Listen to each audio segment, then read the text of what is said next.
कांग्रेस के दलित नेता और पूर्व सांसद उदित राज ने एक बार फिर बसपा सुप्रीमो मायावती पर जोरदार हमला बोला। उदित राज ने कहा कि मायावती के दिल में कमल और जुबान पर अंबेडकर है।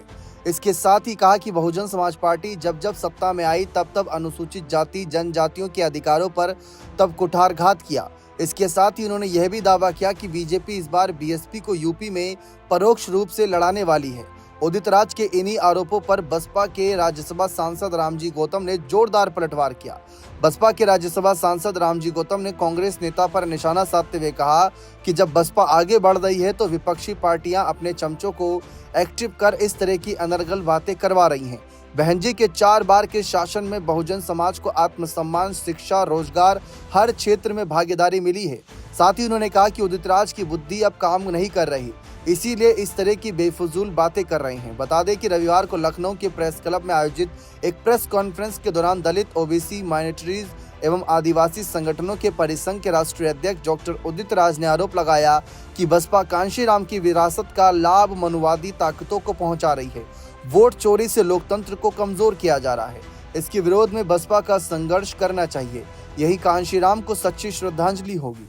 उनका कहना था कि कांशीराम जी की पुण्यतिथि पर शक्ति प्रदर्शन से बीएसपी का कुछ वोट रुका रहेगा और उसका लाभ बीजेपी को मिलेगा।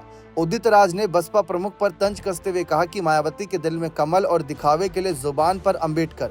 बसपा कांशीराम की पुण्यतिथि पर लखनऊ में बड़ा सम्मेलन करने जा रही है। उनकी पुण्यतिथि मनाना हमारी जिम्मेदारी है, लेकिन उनकी विरासत का फायदा मनुवादी ताकतों को पहुंचे, ये धोखा है।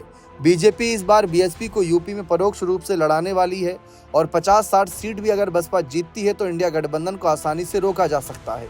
उदित राज ने कहा कि जितना विकास दलितों का कांग्रेस ने किया, अगर वही बचा रहता तो अब तक ये और आगे निकल गए होते।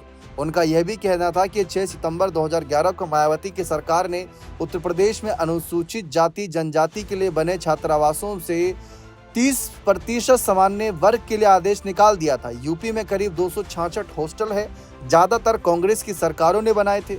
अनुसूचित जाति जनजाति के छात्र आंदोलन कर रहे हैं कि उनके लिए छात्रावास कम पड़ रहे हैं, इसीलिए 30% काटे गए, निरस्त हो गए हैं। अब इस मामले पर रामजी गौतम ने उदित राज को जवाब तो दिया है, लेकिन देखते हैं आगे क्या माहौल बनता है। बने रहें चैनल के साथ। बहुत बहुत शुक्रिया।